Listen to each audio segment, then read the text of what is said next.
Future knowledge by Arun sir YouTube channel पर आप सभी का स्वागत है। आज हम निम्मी क्वेश्चन बैंक के इलेक्ट्रीशियन सेकेंड ईयर के अति महत्वपूर्ण प्रश्नों की चर्चा करेंगे। हमारे चैनल को सब्सक्राइब जरूर करें तथा ज़्यादा से ज़्यादा शेयर करें, क्योंकि सारे प्रश्न आपके परीक्षा में इसी क्वेश्चन बैंक से आएंगे। तो चलिए शुरू करते हैं आज का हम चौथा वीडियो लेकर के। पहला क्वेश्चन दिया है, किस प्रकार की आर्मेचर वाइंडिंग का चित्रण किया गया है। पहला ऑप्शन है डुप्लेक्स लैप बाइंडिंग, दूसरा ऑप्शन है ट्रिप्लेक्स लैप बाइंडिंग, तीसरा ऑप्शन है सिंप्लेक्स लैप बाइंडिंग और चौथा ऑप्शन है क्वाड डुप्लेक्स लैप बाइंडिंग। तो इसका जो करेक्ट आंसर सही है वो है आपका option number first, duplex lap binding. पहला ऑप्शन इसका सही है। चलेंगे अगले क्वेश्चन पर। क्वेश्चन नंबर 92 क्या कहता है, आर्मेचर के लिए कौन सा ग्राउल परीक्षण सचित्र है। जो चित्र में दिखाया गया है उसमें पूछ रहा है कौन सा ग्राउकल का परीक्षण किया जा रहा है। इसका जो करेक्ट आंसर सही है वो है आपका ओपन कॉइल टेस्ट। पहला ऑप्शन सही है, खुली कुंडली परीक्षण। चलेंगे क्वेश्चन नंबर अगले पे।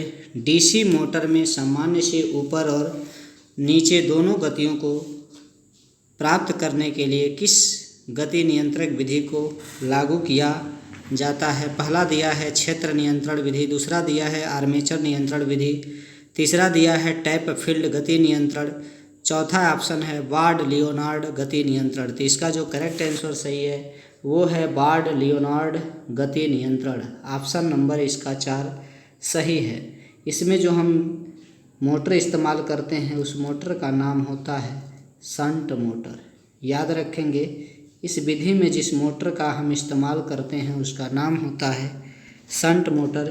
ये 0 से लगाए मैक्सिमम तक जाता है, 0 से लगाए मैक्सिमम गति देता है। चलेंगे अगले क्वेश्चन पर। अगला क्वेश्चन क्या कह रहा है, कम्यूटेटर क्यों तेज चमक उत्पन्न करता है। पहला है ब्रश की गलत स्थिति, गलत फील्ड कनेक्शन, घूर्णन की गलत दिशा, चौथा है गलत आर्मेचर कनेक्शन। इसका जो करेक्ट आंसर सही है वो है आपका ब्रश की गलत स्थिति। ऑप्शन नंबर इसका पहला सही है, क्योंकि कम्यूटेटर में तभी स्पार्किंग होगा जब ब्रश को स्थिति गलत रहेगी तो स्पार्किंग होगा, जिससे कम्यूटेटर चमकेगा। चलेंगे अगले क्वेश्चन पर। चल रही डीसी मोटर में प्रेरित ईएमएफ की क्रिया क्या है।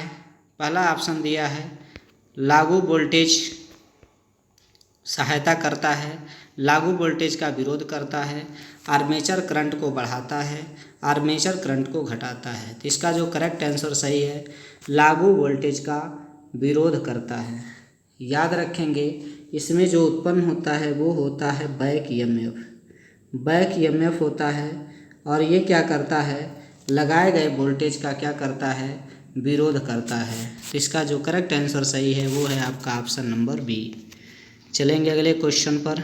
लिखा है किस मोटर में यह विशेषता है।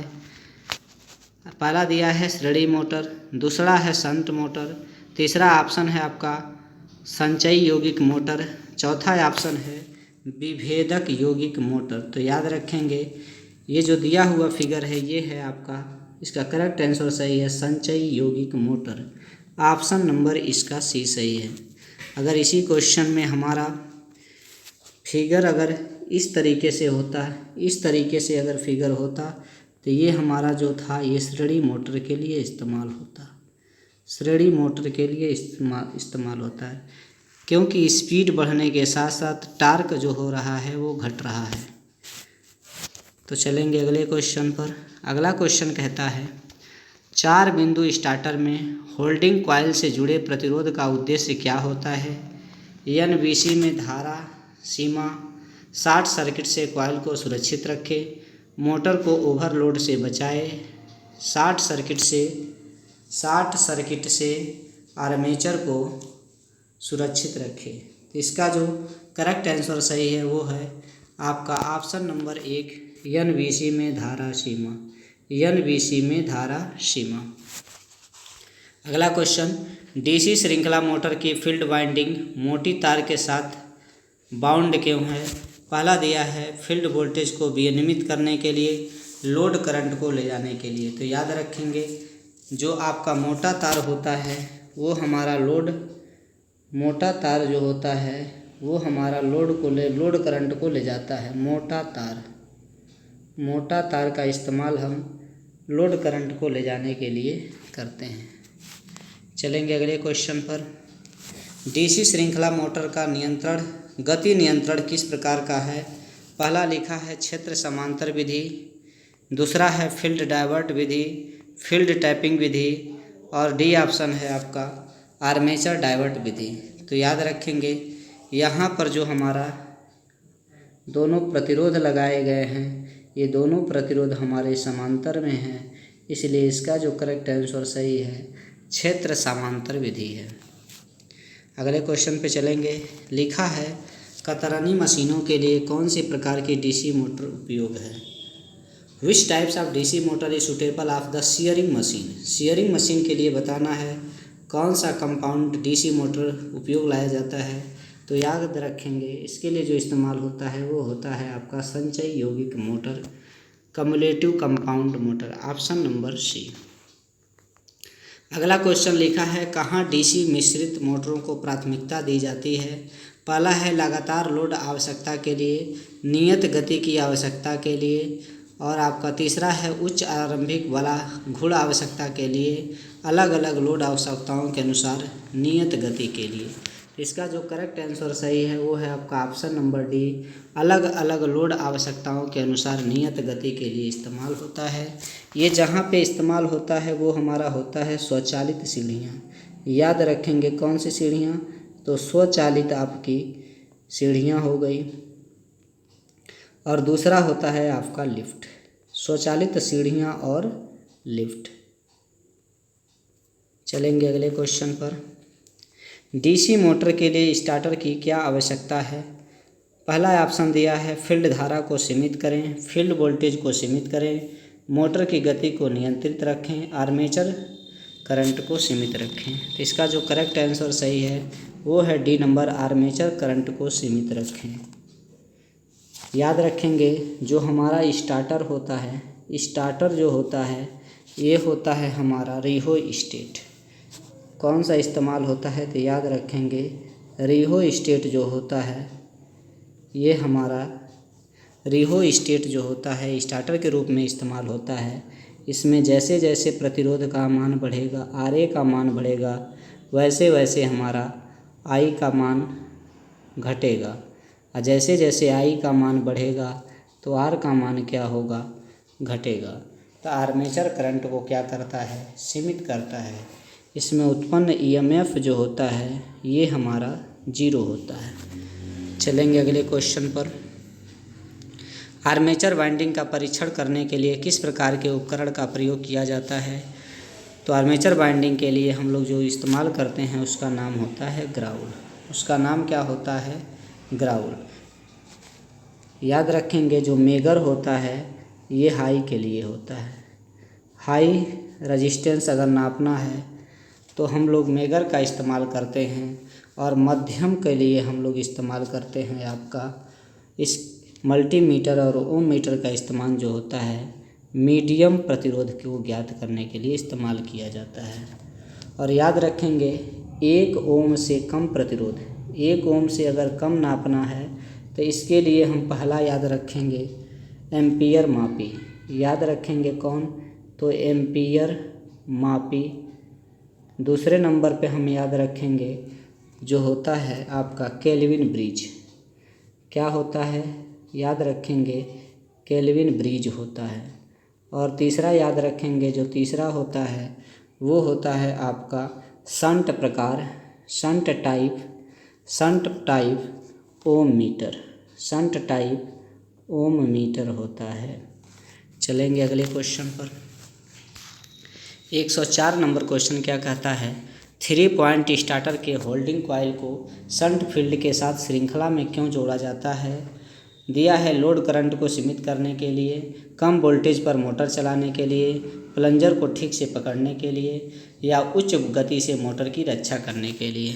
तो याद रखेंगे 3 पॉइंट स्टार्टर के होल्डिंग कॉइल को शंट फील्ड के साथ श्रृंखला में जोड़ा जाता है क्योंकि यह उच्च गति से मोटर की रक्षा करता है। अगर हाई स्पीड में मोटर चल रहा है तो उससे क्या होता है, मोटर का रक्षा होता है। चलेंगे अगले नंबर क्वेश्चन पर। लिखा है किसी यौगिक मोटर की विशेषताओं के बिना बदले DOR बदलने की सबसे अच्छी विधि कौन होती है। तो सबसे अच्छी जो विधि होती है वो होती है आर्मेचर धारा की दिशा को बदल दीजिए। आर्मेचर धारा की दिशा को बदल दीजिए। इसका जो करेक्ट आंसर सही है वो है आपका ऑप्शन नंबर 1। चलेंगे अगले क्वेश्चन पर। लिखा है 3 बिंदु स्टार्टर में क्षेत्र के साथ श्रृंखला में जुड़े NVC का उद्देश्य क्या होता है। बल आघूर्ण को सुधारने के लिए, फील्ड करंट कम करने के लिए, बैक EMF को कम करने के लिए, और चौथा दिया है आपका, चौथा जो ऑप्शन है वो है गति में वृद्धि को रोकने के लिए।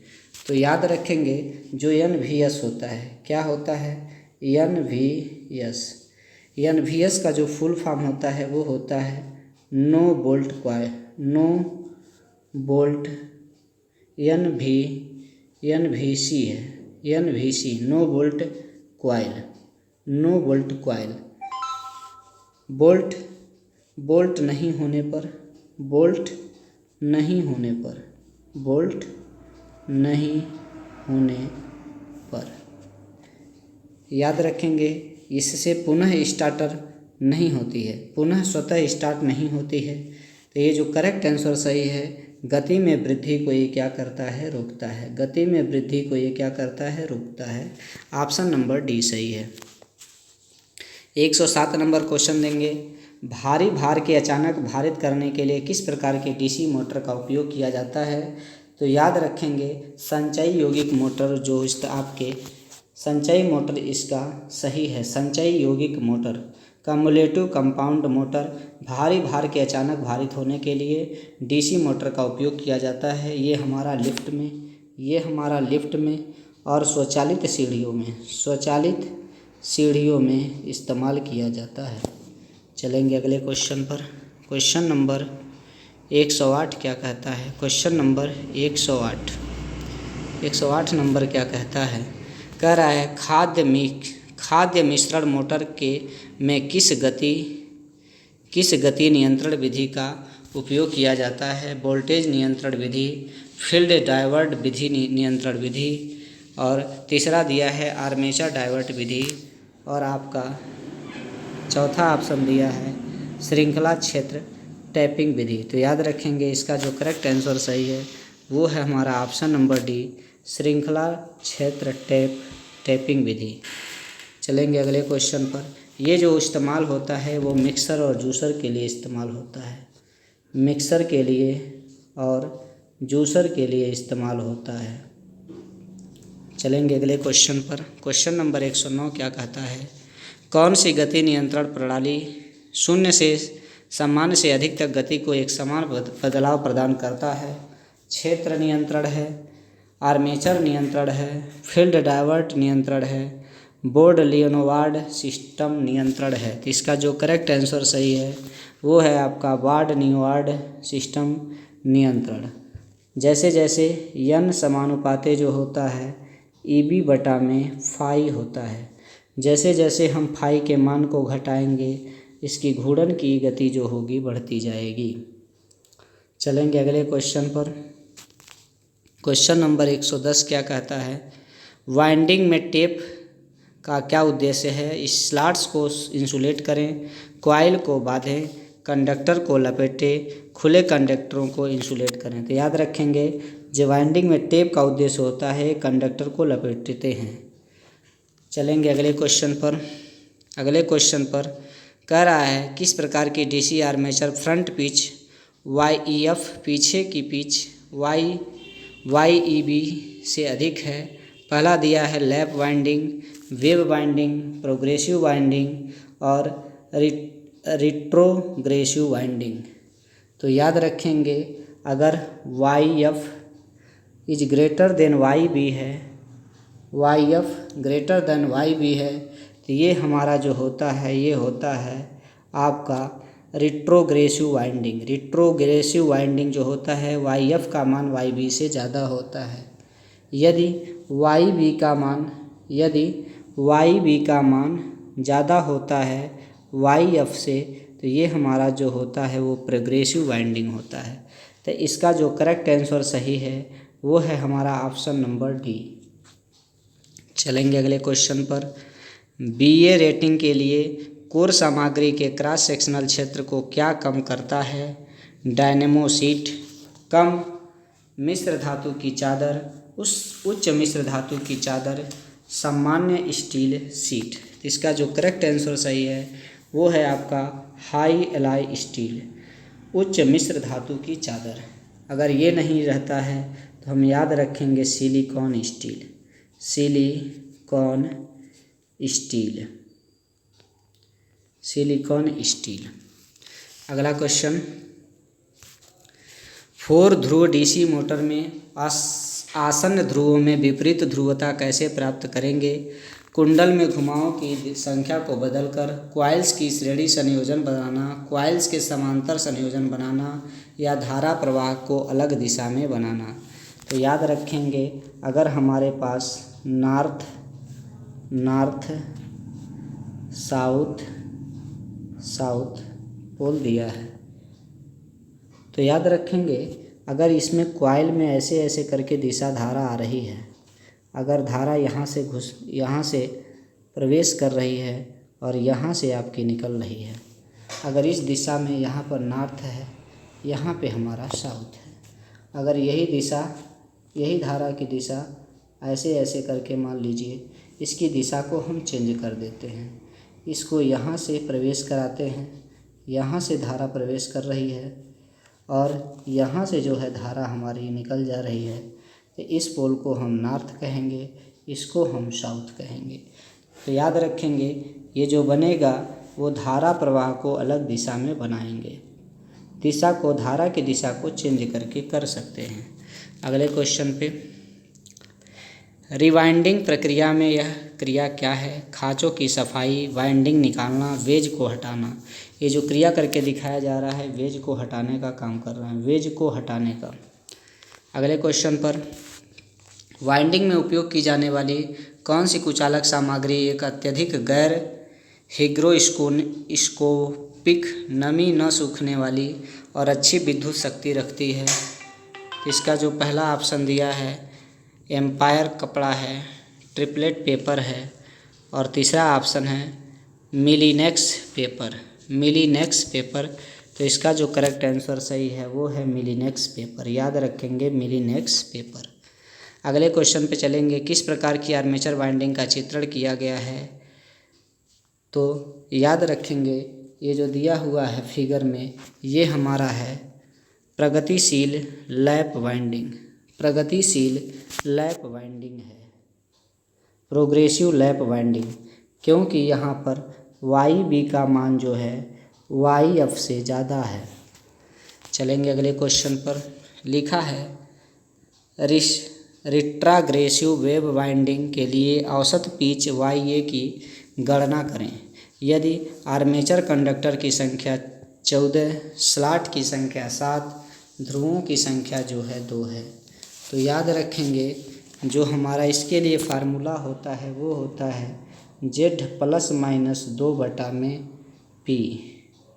यहाँ पर Z का जो मान दिया है, यहाँ पर जो Z का मान दिया हुआ है वो है हमारा आपका 14 में 2 जोड़ेंगे बटा में 2, आंसर आएगा 8। ये जो 8 होता है ये हमारा प्रोग्रेसिव के लिए इस्तेमाल होता है। अगर प्लस चिन्ह है तो प्रोग्रेसिव के लिए होता है। अगर यहाँ पर Z माइनस में 2 बटा P तो 14 माइनस में 2 बटा में 2, तो इसको जब हल करेंगे तो 12 बटा में 2 डेट इज 6। ये हमारा रिट्राग्रेसिव वेब बाइंडिंग के लिए इस्तेमाल होगा। तो इसका जो करेक्ट आंसर सही है वो है आपका विकल्प नंबर 2, 6। चलेंगे अगले क्वेश्चन पर, प्रतिक्षेप के बाद आर्मेचर के लिए किस प्रकार का परिरक्षण चित्रित किया गया है? पहला दिया है खुली कुंडली परीक्षण, लघु पतित कुंडल परीक्षण, वोल्टेज ड्रॉप परीक्षण। तो इसका जो करेक्ट आंसर सही है वो है ऑप्शन नंबर बी, लघु पतित कुंडल परीक्षण। याद रखेंगे। अगला क्वेश्चन, वार्निशिंग से पहले नए रिबाउंडर आर्मेचर को गर्म क्यों किया जाना चाहिए? गर्म इसलिए करते हैं, इससे नमी को बाहर निकालने के लिए। इससे नमी जो होती है बाहर निकल जाती है।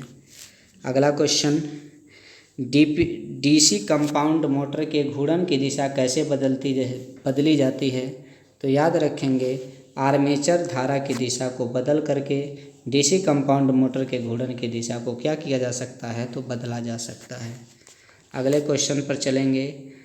डीसी शंट मोटर में क्या प्रभाव पड़ता है यदि इसकी आपूर्ति टर्मिनलों आपस में बदल दिया जाता है? धीमी गति से चलती है, तेज़ रफ्तार में चलती है, एक ही दिशा में चलती है, उल्टी दिशा में चलता है। तो याद रखेंगे, ये एक ही दिशा में चलता है, run in the same direction. अगले क्वेश्चन चलेंगे। यदि डीसी शंट मोटर की फील्ड वाइंडिंग ओपन सर्किट में हो तो गति क्या है? याद रखेंगे, अगर डीसी शंट मोटर की फील्ड वाइंडिंग ओपन सर्किट में होती है तो बहुत तेज़ गति से चलती है, बहुत तेज़ गति से चलती है। अगले क्वेश्चन को देखेंगे। लिखा है, शून्य भार से पूर्ण भार में डीसी शंट मोटर की गति कम करने का कारण क्या होता है? तो ये यहाँ से यहाँ तक की जो होता है, इसको हम लोग कहते हैं डूपिंग। इसको हम लोग क्या कहते हैं? इसका नाम जो होता है हम लोग डूपिंग कहते हैं। तो इसका जो करेक्ट आंसर सही है वो आपका आर्मेचर वोल्टेज ड्रॉप बढ़ जाती है। आर्मेचर वोल्टेज ड्रॉप क्या होती है? बढ़ जाती है। अगला क्वेश्चन जो कि लास्ट क्वेश्चन है, लिखा है, कौन सा वाइंडिंग दोष इस परीक्षण द्वारा ज्ञात किया जाता है? पहला दिया है खुली कुंडली दोष, लघुपथित कुंडली दोष, grounded coil fault, ground core fault. ये क्वेश्चन हम पहले भी देख चुके हैं। ये है आपका open coil fault, option number A. आगे के प्रश्नों की चर्चा हम अगले भाग में करेंगे। चैनल को सब्सक्राइब जरूर करें तथा ज़्यादा से ज़्यादा शेयर करें।